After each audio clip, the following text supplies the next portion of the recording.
অতিক্রম করে এই প্রতিষ্ঠার পথে এগিয়ে যেতে। অনেক দূর এগিয়ে গেছো। কতদিন আর পিছনে পড়ে থাকবো বলতে পারে? 2 বছর হলো এমকম পাস করে বসে আছি। জীবনের রঙিন স্বপ্নগুলো একটু একটু করে শুকিয়ে যাচ্ছে। আপনার অসার বুনিয়াদি আদর্শ আমার জীবনে কি দিতে পারবে? অনেক উপদেশ আমি শুনেছি, দাদার অনেক অসভ্যতা আমি সহ্য করেছি, কিন্তু আর নয়। আজ এই মুহূর্তে এই গ্রামের নোংরা পরিবেশ ছেড়ে আপনার মেয়েকে নিয়ে আমি কলকাতা চলে যাব।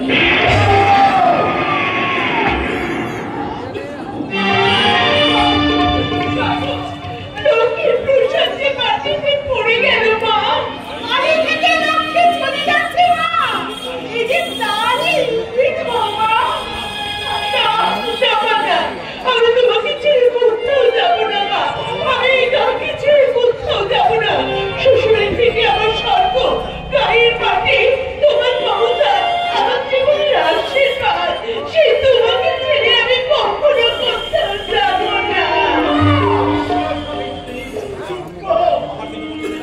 আমার কিন্তু মোটে দেরি করা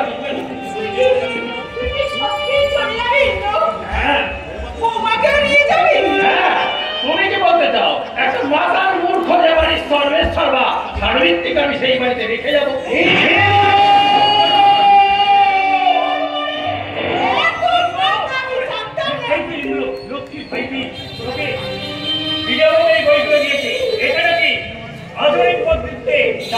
কথা লেখা আছে, আমি ঠিক মানে বুঝতে পারছি না। এটা করে আমাকে মানে বুঝে দিতে হবে।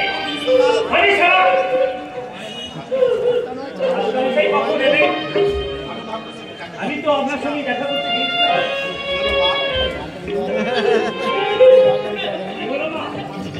তোমার চোখে জল, মাস্টারমশাই চুপ করে দাঁড়িয়ে আছে, বৌমা খুবই খুবই কাঁদছে। ব্যাপারটা কি? এত দেরি করছিস কেন? বেরোতে টাইম হয়ে আসছে। আমি ভালো করে রেডি হয়ে গেছি। ঠিক আছে, পরে ট্রেনে যাবো। তোরা তাড়াতাড়ি আয়, আমি টিকিট কেটে খাওয়া অপেক্ষা করছি। Bye. Okay, bye bye bye. আপনারা না বললে আমি ঠিক বুঝতে পেরেছি। বৌমাকে সঙ্গে করে নিয়ে ছোটবাবু কলকাতায় বেড়াতে যাবে, তাই লজ্জায় বাবু কথা বলতে পারছে না। আরে এতে লজ্জা কি আছে? 2 দিন পরেই তোরা ফিরে আসবে।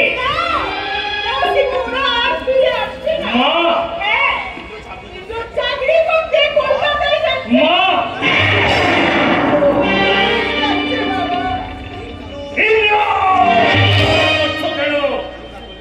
চিৎকার করলে কি আমি আমার মত কথা বলে বলেছো? তোকে বদলাতেই হবে।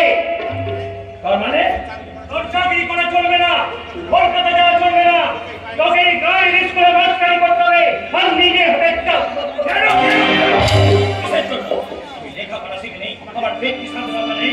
2 বছর ধরে করে করে মার খাচ্ছি, তোমার খেয়াল মনে মাথা অশিক্ষিত একটা খাইলা মেয়েকে তুমি জোর করে আমার ঘরে চাকরি।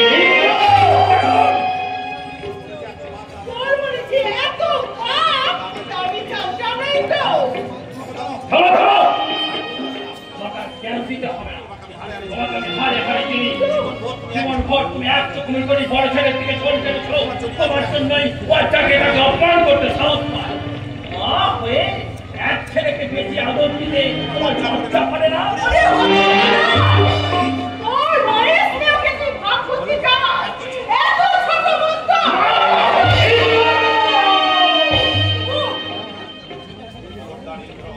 খবরদার ইন্দ্র, আমার মায়ের অপমানের সহ্য করবো না।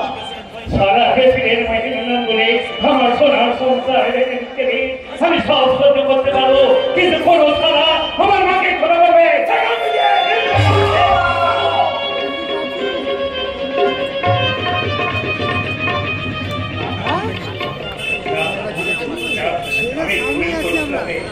আমি মনে করেছিলাম তুই আমার সেই ছোট্ট ভাই, যাকে কাঁধে নিয়ে রাস্তায় রাস্তায় ঘুরে বেড়েছি, যার কান্না খাওয়ার জন্য দিদির বুকে থাম মেরে পদ্ম ফুল তুলে রেখেছিলাম।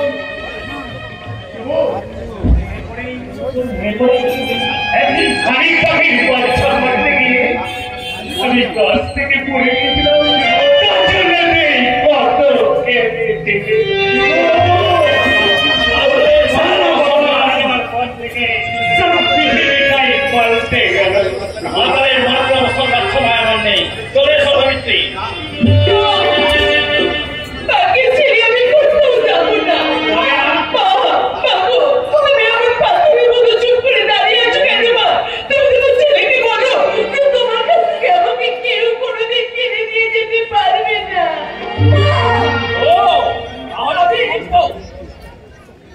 আমি চলে গেলে সন্ধ্যাবেলায় তুলসী তলায় কি জ্বালবে সন্ধ্যা প্রদীপ, কে করবে মায়ের সেবা, কে করবে বরঠাকুরের যত্ন।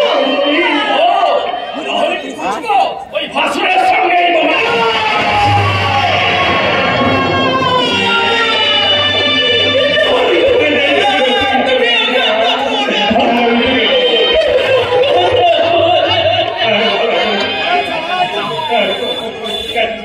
আমি যাবো, আমি তোমার সঙ্গে কলকাতাতে যাবো। মা, আপনারাই তো আমাকে শিখিয়েছিলেন পতির সঙ্গ সতীর স্বর্গ, তাই তো আমি আপনাদের কথা মেনে নিয়ে চিরকালের জন্য এখান থেকে কলকাতায় চলে যাবো।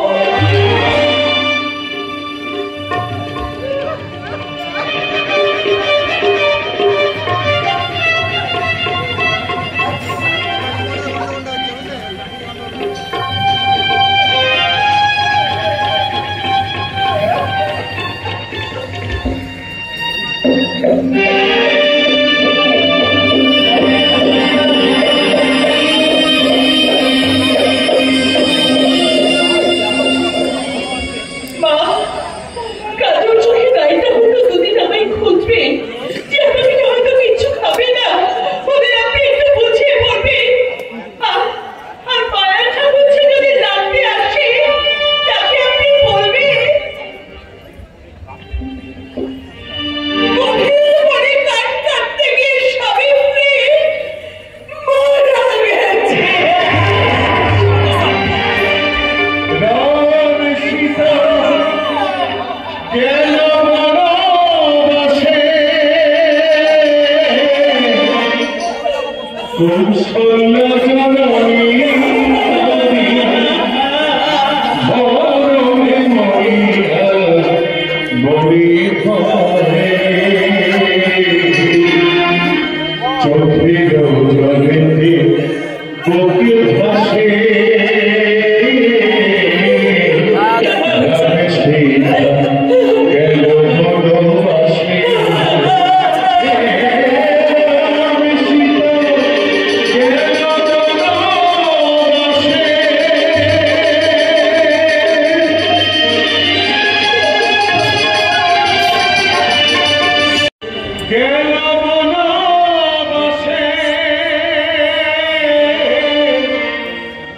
কৌশল্য জননী তারে মরমে মরিয়া পরিহায় রে, চোখে জলে বুকে ভাসে রাম সীতা গেল বনবাসে।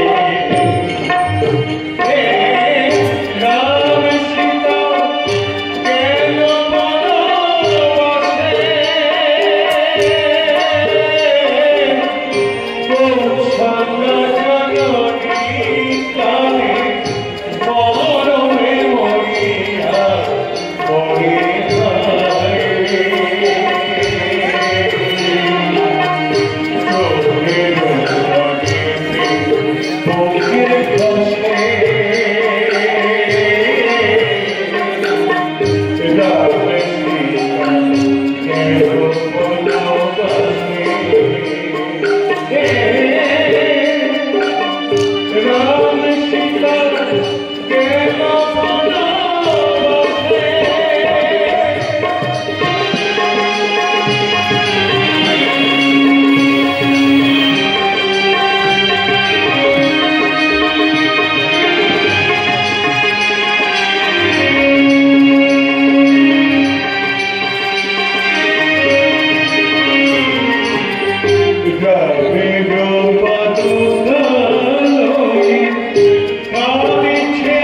মনীষ পাচ্ছি রে, মনীষ কিসের ঘরকে পিচ্ছে যদি শুনে ফেলে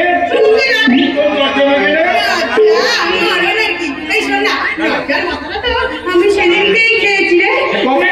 তোর ওই পেতো ওই বধুর গানটা শুনে ওই বধুর গানটা শিখিয়ে দিবি রে। কাজলা গানে বন্ধু আমার আসবি কবে আমার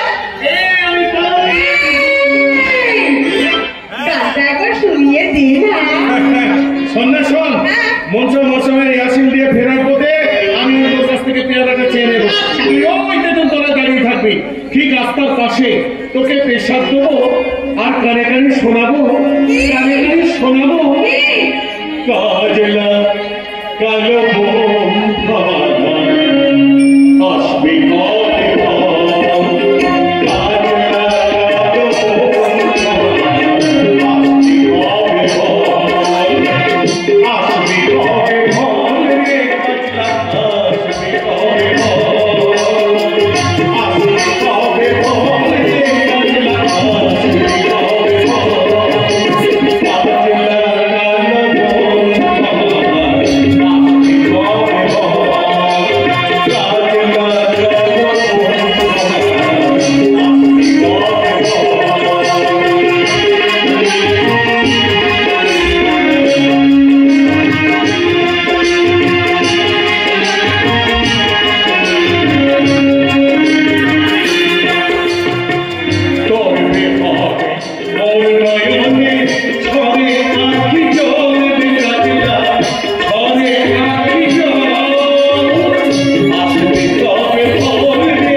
মনে রাখি কোনো কাজও সে করতে পারে না।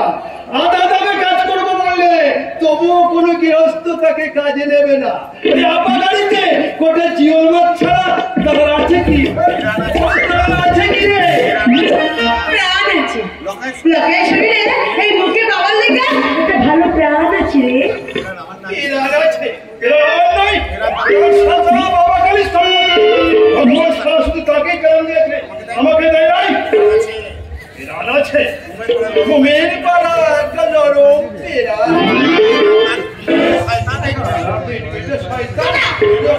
ভাষারে লোকের সাথে পেরান থাকে বলিস নাকি মিছিলের দুধকে পৃথিবী আরো পুজো ধরবে অষ্টমীর দিন লক্ষ্য লড়াই হবে আমার সঙ্গে লক্ষ্য নিয়ে লড়াই করতে পারে যদি জিততে পারে হ্যাঁ দুধ খেয়েছে বটে এমন নিবেদ সারা তুই মোমের পাড়া নরম পেরা বলে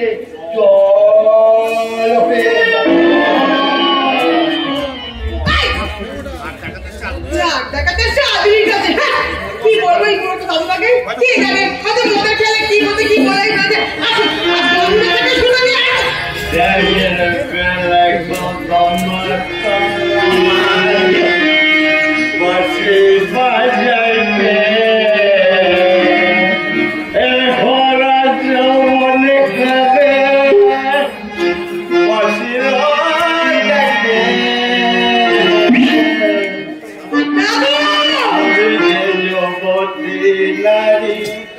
বুকে কত জ্বালা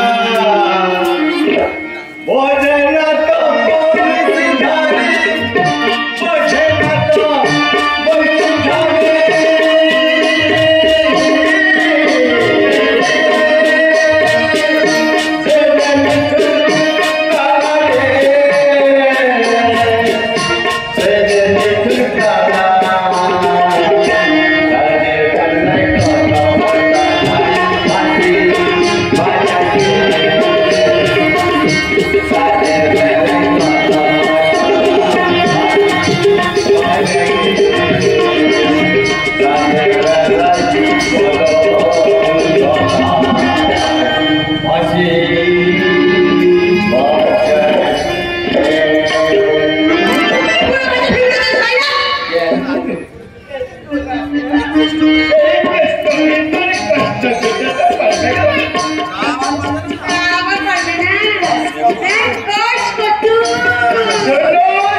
বলছি ধরে আফগানি মদের দোয়ান টাকা পয়সা ফেলতে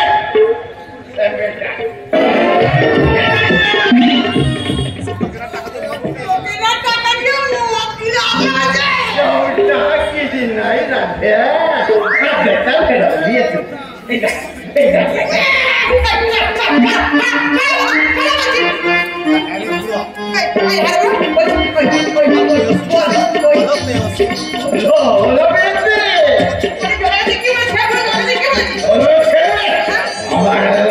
সাথে করে বিয়ে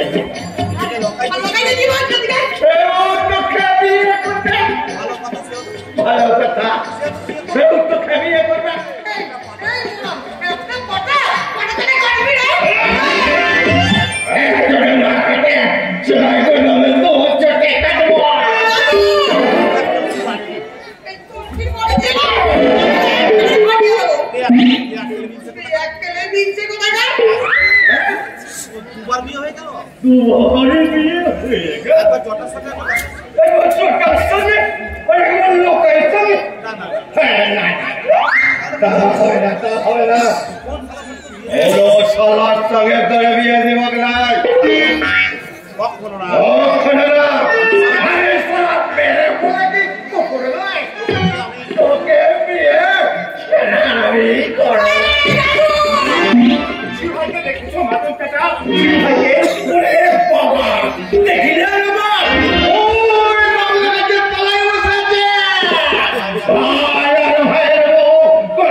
কামাল ভাই সে একদম চোখে দেখা যাচ্ছে না, ঘরে যায় না, কতদিন হলো খাইনি, আর চোখ দুটো জবা ফুলের মতো টপ করছে, মাথা চুলগুলো এলোমেলো, মুখখানা যেন বিস্কুটের চা। কিন্তু আমাকে যে তার সঙ্গে দেখা করতেই হবে। কলকাতায় ইন্দ্রের সঙ্গে দেখা হলো।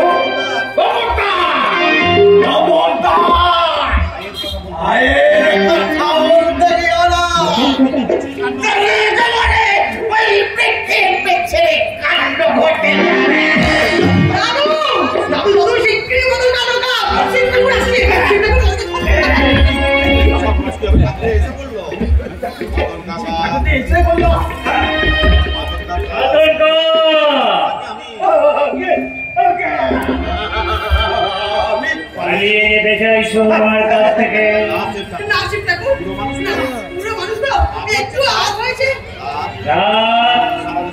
সারা দেশের এই গ্রামগুলোতে এখন অনেক রাত।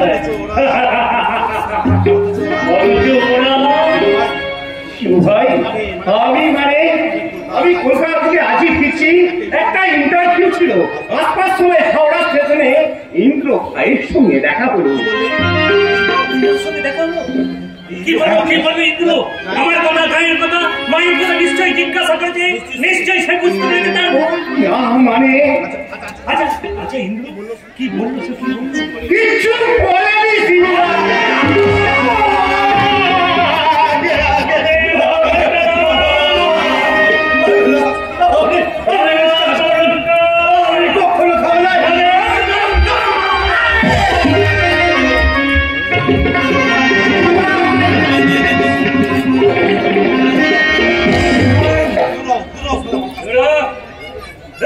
আমার কাছ থেকে লেখাপড়া শিখে কাছে মাকে কাঁদিয়ে মাটিকে মানুষকে খেতে পারে তোমার চাকরি করতে খবর দেখলে আমার মাথায় খুন চেপে যায়। যা দূর হয়ে যা, দূর হয়ে যা, তোদের কাউকে আমি ছাড়ি না। আমি চাই শুধু আমার এই মাতঙ্কাকে আর কোনদিন বেইমানি করবে না এই আদরে।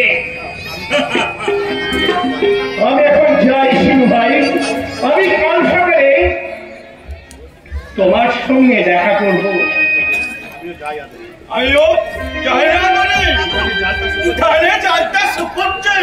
সেটা বলতে হবে তো।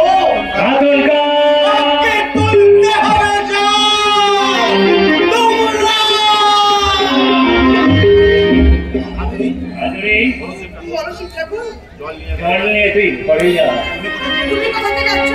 মদ খেলে মদ চাই, আরো মদ চাই। তুমি ঘেন্না করতে শিব ঠাকুর, যা খাবার খেয়েছো আর আমি তোমাকে মদ খেতে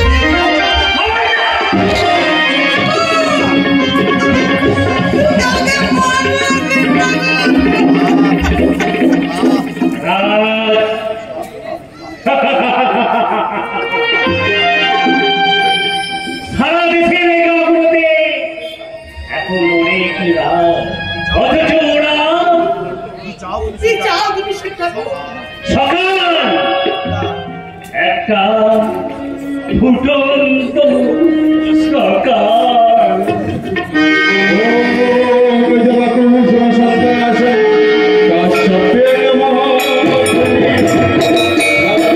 খেলা করতে ছিল, সে অসীমের সঙ্গে আমার সিনেমা থিয়েটার বাজার যেতে হবে। আমি যেতে পারবো না বলেছি বলে ও আমার গালে চড় মেরে বললো আমাকে অসীমের সঙ্গে যেতে হবে। না, আমি তার সঙ্গে কোথাও যেতে পারবো না। আমার সেই এক কথা কেন বলবো না? মেয়ে মানুষ আমি, যার সঙ্গে আমি জীবনে কোনোদিন চোখ তুলে কথা পর্যন্ত বলিনি, সেই অসীমের সঙ্গে একা একা আমার সিনেমা থিয়েটার বাজার যেতে হবে। ইংরাজি শিখতে বেশ তো, তুমি আমাকে নিয়ে চলো। আমার সবার কথা, নতুন চাকরি মাথায় দেওয়ার দায়িত্ব। একদিন লেট হয়ে গেলে অফিসের ম্যাক্সিমাম ক্ষতি। কি ব্লাউজ নতুন যে ব্লাউজ তোমায় তৈরি করে দিলাম, না না, আমি করতে পারবো না, আমার ভীষণ লজ্জা। তোমাকেও তো সে বৌদি বলে সম্মান করে, কি করে না? হ্যাঁ, তুমি যখন বলছো তখন নিশ্চয়ই করে। সাবিত্রী, এত বাঁকা কথা তুমি কোথায় শিখলে? কার কাছে শিখলে? তোমার কাছে। তুমি কি আমাকে অপমান করতে যাও? না, তোমার নিজের অপমান তুমি নিজেই করছো। গায়ে ফিরে আসা দিনগুলোর কথা একবার মনে করে দেখো তো, কত লাজুক ছিলে তুমি, কত সম্পদ ছিল তোমার। মা হাসতে তোমার সেই গোবেচার অবস্থা দেখে কথাগুলো বলতেন আমার ভাই আমার বংশের মুখ উজ্জ্বল করবে। যায় না একটিবার তুমি তোমার নিজের দিকে সাজিয়ে দেখো তো, দেখতে পাবে তোমার সেই উজ্জ্বল মুখটা আজকাল ম্লান হয়ে গেছে। তুমি কি আমাকে জ্ঞান দিচ্ছ? দাদা, তোমাকে জ্ঞান দিয়ে তুমি প্রলয় হয়েছে নেভিতে। আরে অসময় এসে তোমাদের ডিস্টার্ব করে দিলাম। দাদা, অসময় আবার কেন? ও তো অফিসে বেরোচ্ছিল। আশ্চর্য। আশ্চর্য আমি তো অফিস যাবো না। কেন? আমি কি অফিস যাবো না? আরে বাবা, সেই জন্য আমি আশ্চর্য হইনি। তবে আশ্চর্য হচ্ছি বৌদিকে হাসতে দেখে, কথা বলতে এই কথা। আরে তুই সেদিন চলে যাওয়ার পর আমি তোমার কাছে কাঁদতে বসে গেল। কেন? কেন তোমার সঙ্গে কথা বলতে লজ্জা পেয়েছে? তুমি নিজেই বলো না। সেদিন আপনি চলে যাওয়ার পর আমার মনটা ভীষণ খারাপ হয়ে গেছিল। টাইম আসছে, আমি চলে যাও। দাঁড়াও দাঁড়াও দাদা, দাঁড়াও। এত গুড বয় তোমায় হতে হবে। প্রমোশন আমার হাতে, পার্মানেন্ট ছবিটা দেরি। সে তো আমি জানি রাশি, এদিকে তোদেরও সময় হয়ে আসছে। যাক দাদা যা, ওখানে যা ইংরাজি শেখাবে তার চেয়ে আমি 10 গুণ বেশি শিখিয়ে দেবো। নাকি বলেন বৌদি?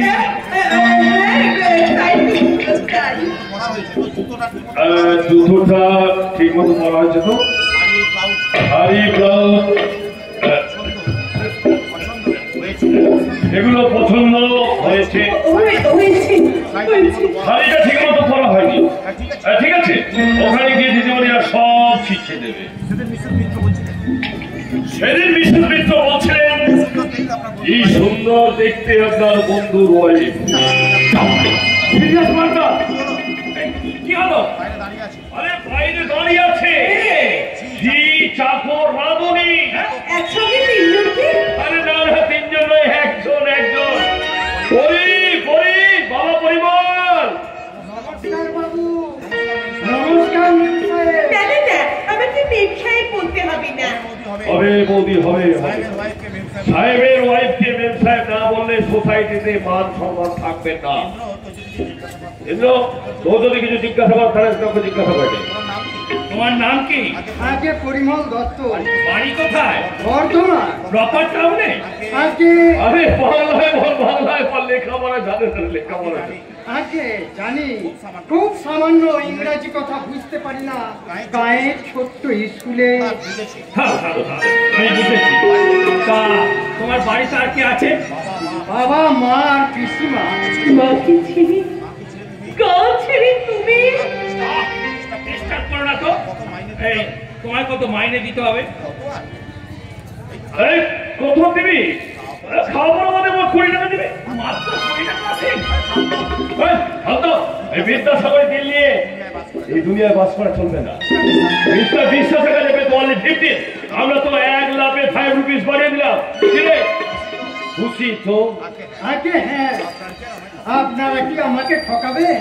মা বলে। কি বলেন মা? কিচ্ছু বল না। তুই আমার সঙ্গে আয়। তোকে তোর ঘর দেখিয়ে দিয়ে আমি অফিস যাবো। গেলাম ভাই। সাবিত্রী, স্কুল থেকে ফিরে তুমি পেয়ারাকে বাজার কাটাবে।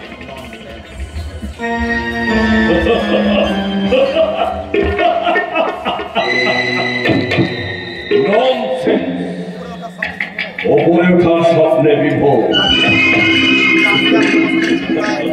চাকরি আর প্রমোশনের চিন্তায় এতই মশগুল যে ফুলের মতো, I mean just like a lotus, পদ্ম ফুলের মতো সুন্দরী বৌদার দিকে কোনো লক্ষ্যই নেই। অপূর্ব আকাশ রঙের পাতলা বুলন শাড়ি, নয়ন দিঘির নীলচি তোমার মুখখানা যেন সত্য ফোটা বদ্ধ।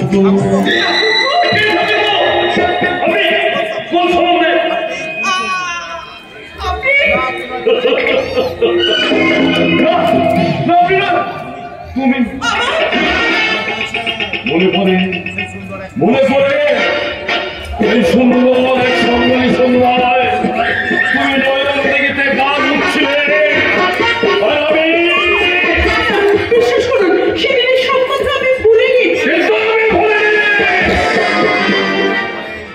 ভুলিনি বলে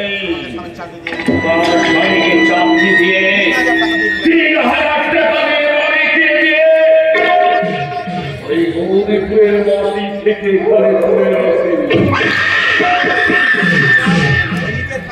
নিজের খাঁচায় তোমরা বন্দি করেছেন।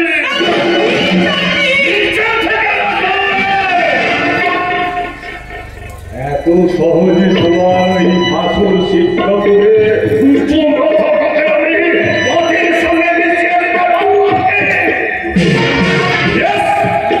তুমি কি শুনেছ? তোমার ভাসুর ঠাকুর এখন পুরোপুরি মদ খেতে শুরু করে চেহারাটা কঙ্কাল সার হয়ে গেছে। আমি এত বিশ্বাস করিনি যে তোমার মতো একটা প্রাণ চঞ্চলা সুন্দরী যুবতী হয়ে ইন্দ্রের সঙ্গে সংসার করছে।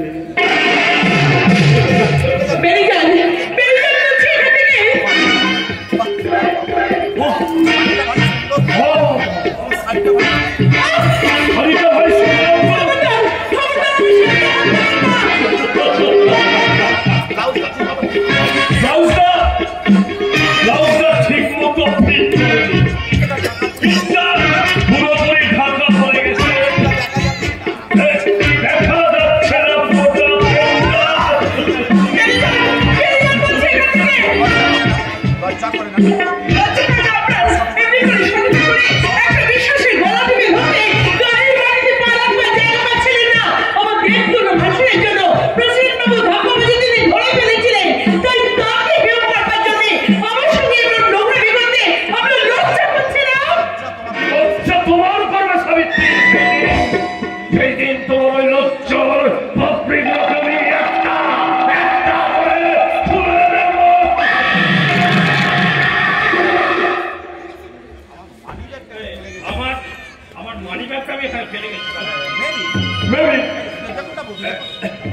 দেখুন দেখুন ওটা ভুলো মনটাতে যা বলেছি বাসের ভাড়া গিয়ে দেখি ব্যাগটা খুঁজে পাচ্ছি না। কিন্তু ব্যাগটা তুমি নিয়ে গেছো, আমি ও বাড়িতে ঘরে নিচে তোমার পকেটে ভরে দিয়েছি।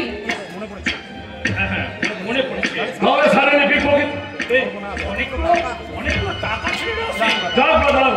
যা গেছে তা নিয়ে ভেবে লাভ নেই। এই যে আমার মনে ব্যাগ, আর কাল থেকে আমার গাড়িতে করে অফিস যাবি। আমি খুব তাড়াতাড়ি তোর গাড়ির ব্যবস্থা করছি। আমি জীবনে ভুলবো না রে। এই একদম বাজে বলবি না, একদম বাজে বলবি না, বুঝলি? তুই প্রেমী বলবি বলে কিনা আপনি আগে একদম ভালো লাগছে না বলবো, এখন থেকে তুমি বলবে।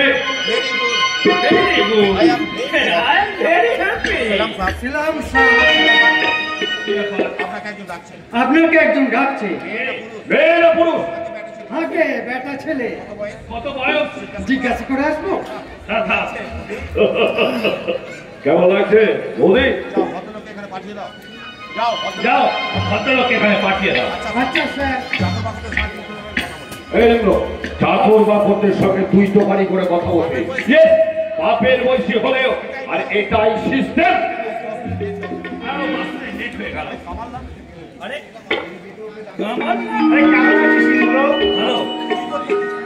তুই কোথা থেকে? আরে বাড়ি থেকে।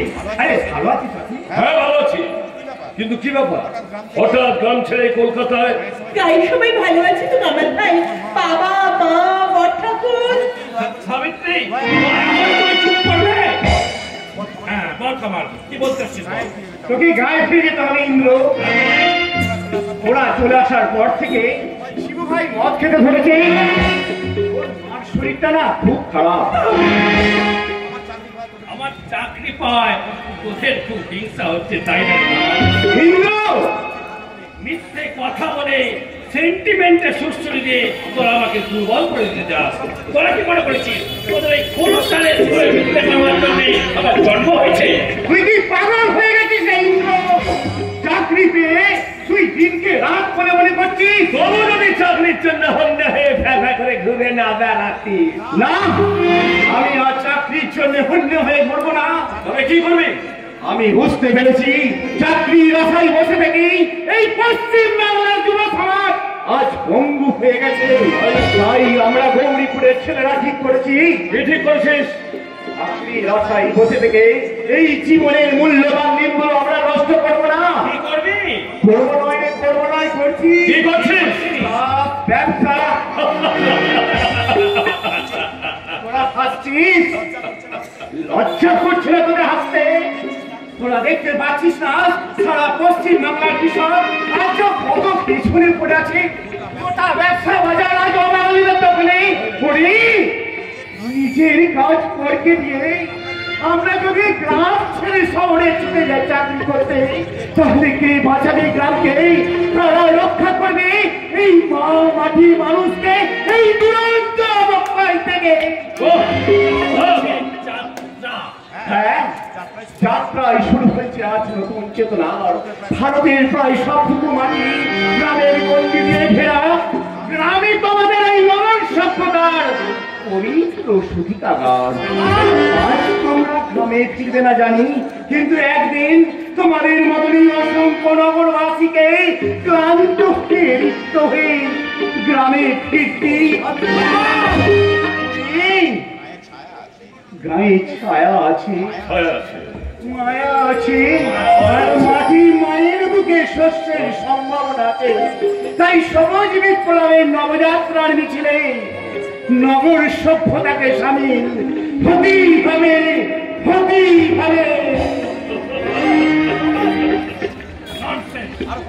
আরো 5 মিনিট লেট হবে। অসীম তোরা বেরিয়ে পড়। সাবিত্রী আমি গেলাম। চলো সাবিত্রী।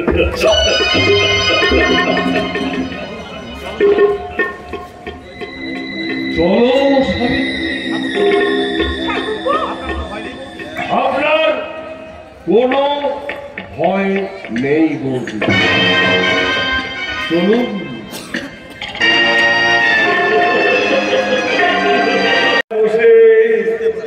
মুক্তি ভুলে গেছে।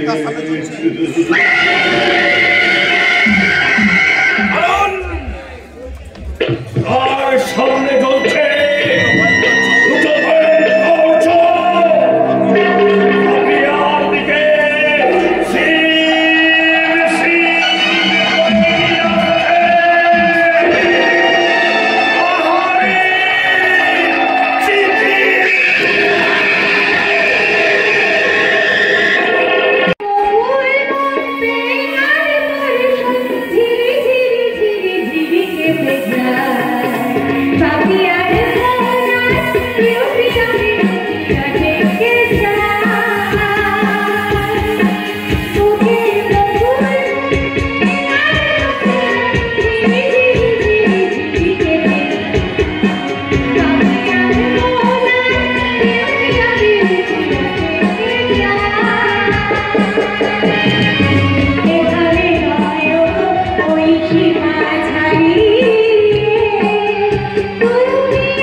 তুমি জীবনটাকে কোথায় নামিয়ে সেটা একবার ভেবে দেখেছো? সেদিন তিনিও ঠাট্টা করে ওই কথাই বলতেন। বাবা, তা তিনিটা কোন মহাপুরুষ? শিব ঠাকুর গো, তোমাদের শিব ঠাকুর। আমাদের শিব ঠাকুর? হ্যাঁ। সরকুপো, তোমাকে আমি একটা কথা পরিষ্কার করে বলে দিচ্ছি, আমার সাথে যদি সম্পর্ক রাখতে হয় তাহলে ওই দম্পতির সঙ্গে তুমি কোন রকম কোনো সম্পর্ক রাখবে না। আই জাস্ট হেট হিম। ঠিক আছে আর আমি শিব ঠাকুরের নাম মুখে আনবো না, বলো তো? একটা কথা যেন মনে থাকে সব সময়, যে আমাকে পেতে গেলে ওই শিব ঠাকুরকে কিন্তু তোমাকে ভুলতে হবে। কখনো না, ওই পাতাল লম্পটটাকে আমি কখনো ছেড়ে দেব না।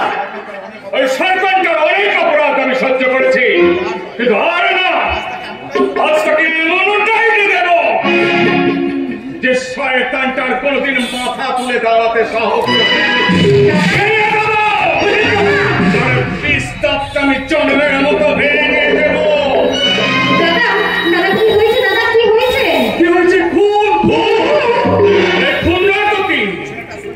ছেলেটা শরীরে শক্তি আছে, বেঁচে গেছে।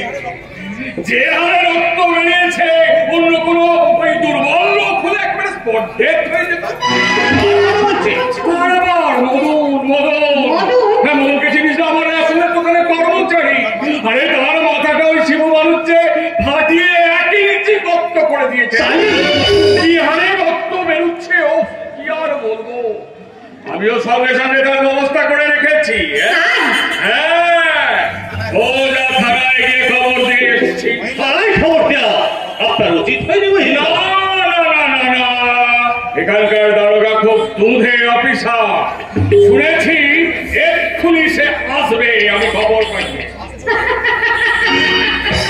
দাদা আশ্চর্য বটে, তুমি ছুঁচো ব্যাটে তুমি কামান দিকে বসে আছো। দাদা আমি যদি তুমি হতাম না, তাহলে এইসব পুলিশের হাঙ্গামা করতাম না। সামনে ওই দেবদারু গাছে দেবীটাকে উল্টো ঝুলিয়ে এমন চাবুকের মারতাম, তাকে বুঝিয়ে দিতাম যে ভদ্রলোকের সঙ্গে ব্যবহার খারাপ করলে এটাই হয় তার চরম শাস্তি। আমারও সেই ইচ্ছা ছিল, কিন্তু যাকে তুমি জানো চিত্তার কথায় কিছু মনে টনে করো না। কি যে বলেন না, কিন্তু কিন্তু কি গো, আপনি সত্যি সত্যি থানায় খবর দিয়েছে? নিশ্চয়ই। ওই মেঘালয় কখনো কাজ করে না। আমি সঙ্গে সঙ্গে মোড়লকে পাঠিয়েছি, দারোগা এক্ষুনি এলো বলে। যা বলেছিলাম সব ঠিক করে বলেছে তো মোড়ল।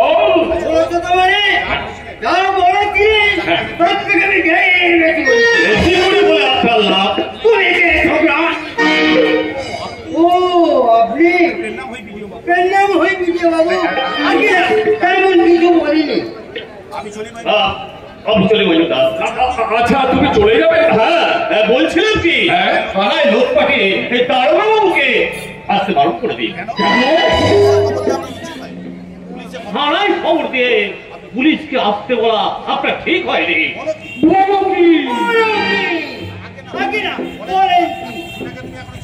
শিবেকে তুমি এখনো চিনতে পারেনি? না মহিন্দা না, চিনতে আমার ভুল হয়নি। গৌরীপুরের শিব ঠাকুরকে আমি যতটুকু চিনেছি, সত্যি যদি তিনি অন্যায় করে থাকেন, তাহলে আমার দৃঢ় বিশ্বাস তিনি নিজে এসে আপনার কাছে ক্ষমা চেয়ে নেবেন। চিনতে তোমার ভুল হয়েছে। যত ভুলে আমার হোক মহিন্দা, গরম জলে যে ঘর পড়ে না, এ বিশ্বাস আমার নির্ভুল। বাবা, গায়ের মাটিতে পা দিয়ে কুমুদ ছেলেটা একেবারে খারাপ হয়ে গেল। বড় দেখো তো বিডিও সাহেব কতদূর পৌঁছলো, দেখো।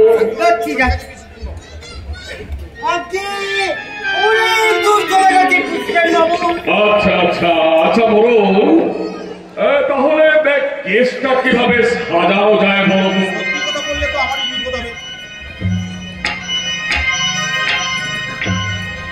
সত্যি কথা বললে তো আমারই বিপদ হবে। তাহলে কিভাবে কেসটা সাজানো যায়?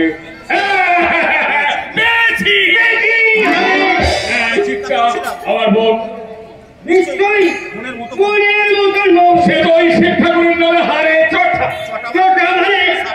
সামনে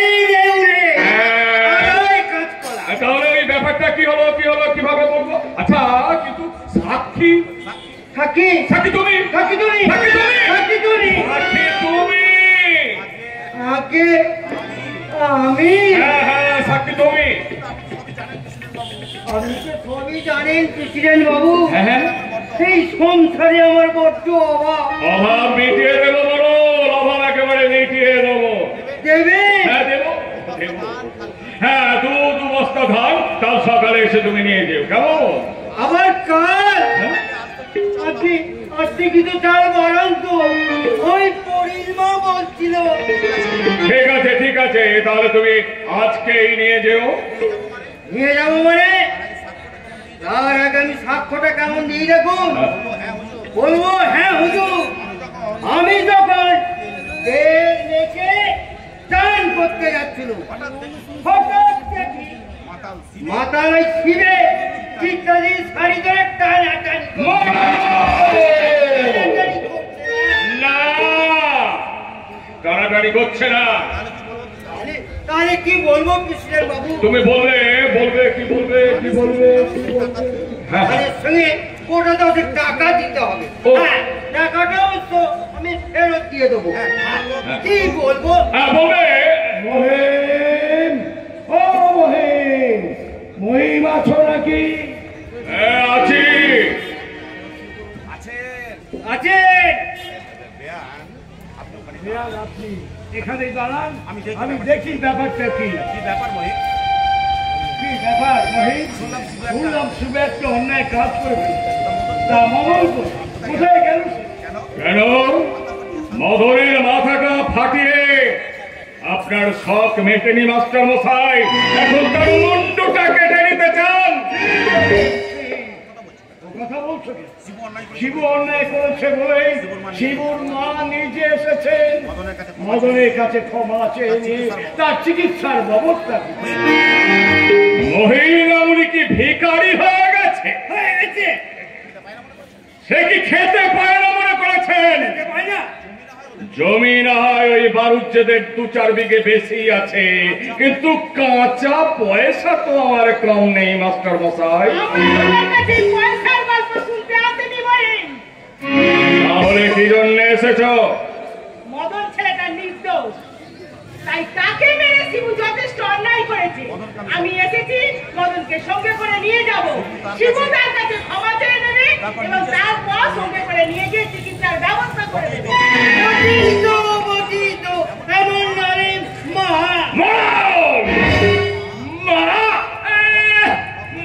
ভগবতী মায়ের একেবারে বিদ্যাসাগর ছেলে। তুমি ভদ্রভাবে কথা বলতে ভুলে গেছো মাস্টার মশাই। সামান্য হোক কথা মাইনের চাকরি করে কলকাতায় লোহার ব্যবসা করে তুমি এত কি বলতে চান আপনি? শিবুর মা তোমার সম্পর্কে কাকিমা গুরুজন, তোমার মার সঙ্গে উনি ছবি পাঠিয়েছেন। তাছাড়া উনি তো তোমার সঙ্গে কখনো দুর্ব্যবহার করেন। যান এখান থেকে যান, এখন বাজে কথা বলবেন না, যান। আমি কার সঙ্গে কথা বলছি? কি বলবে? আমি ভাবতে পারছি না এত কথা তুমি কি করে শিখলে। মানুষকে ঠকাবার এমন চৌকস বুদ্ধি কি করে হলো তোমার? ইংরাজিও শিখেছ, অথচ বেশ মনে আছে ক্লাসের লাস্ট বেঞ্চে বসে বসে ঘুরতে, কোনোদিন পড়া দিতে পারতে না। জোরে কথা বললে চোখ দিয়ে জল গড়িয়ে পড়তো। আর আজ আমি ক্লাসের ফার্স্ট বেঞ্চে বসে নিরীহ গোবেচারি মাস্টারদের চোখ দিয়ে ফোটা ফোটা জল ছড়াচ্ছে। আসুন দারোগা সাহেব, আসুন আসুন। নমস্কার। হ্যাঁ, আমি প্রেসিডেন্ট মহিম গাঙ্গুলি।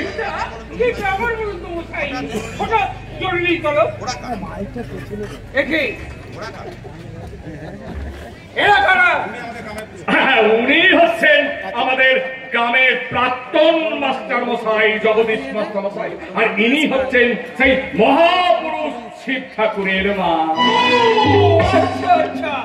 তুমি তাহলে ওই শিব ঠাকুরের মা। কথা বলবেন দারোগা বাবু। আচ্ছা ব্যাপারটা তাহলে পরিষ্কার হয়ে গেল। বুঝতেই তো পারছেন ছেলের কুকাদের জন্য মা এসেছেন আমার কাছে ক্ষমা চাইতে।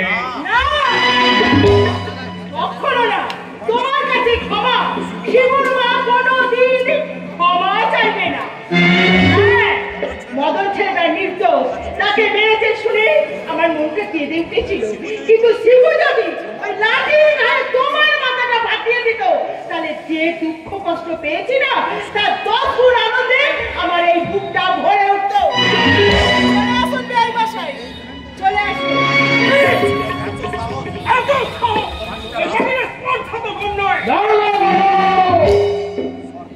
সরকার আপনাকে গাল দেওয়ার জন্য মাইনে দিচ্ছে না, মাইনে দিচ্ছে কাজ করার জন্য। নমস্কার। আমার নাম বরেন দত্ত। তোমাদের ছেলের রক্ত টাইট দিতে না পারি তাহলে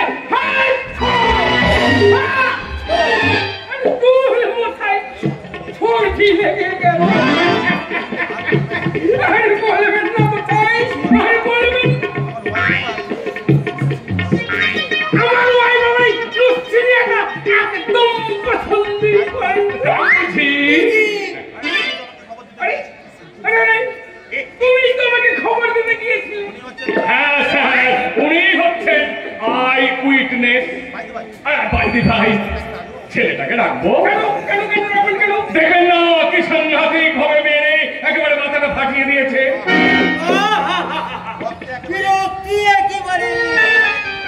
জ্ঞান হারায়নি তো?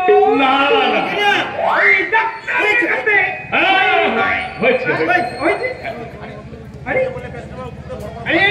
তুমি তো বললে যে প্রেসিডেন্ট বাবুর পুকুরে বড় বড় মাছ আছে। হ্যাঁ সত্যি স্যার, সত্যি। আমি কালই দুটো বড় বড় মাছ পাঠিয়ে দেবো। আমার ওয়াইফ আমার এই বড় মাছের পেটি ছাড়া একদম পছন্দ।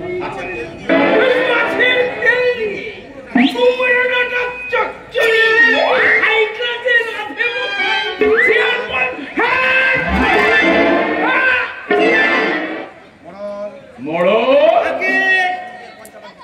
তুমি এক্ষুনি যাও ওই পঞ্চাবার দিকে গিয়ে বলো কাল সকালে ওই দিঘিতে জাল দিয়ে দুখানা বেশ বড় বড় কাতলা মাছ যেন স্যারের বাড়িতে পাঠিয়ে দেয়।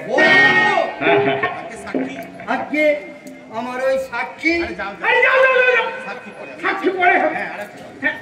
আর একটা কথা, কি কথা স্যার? আপনার কাছে তো ওই অনেক কাঁঠাল পেকে ওই মাছের সঙ্গে দুটো কাঁঠাল মোটা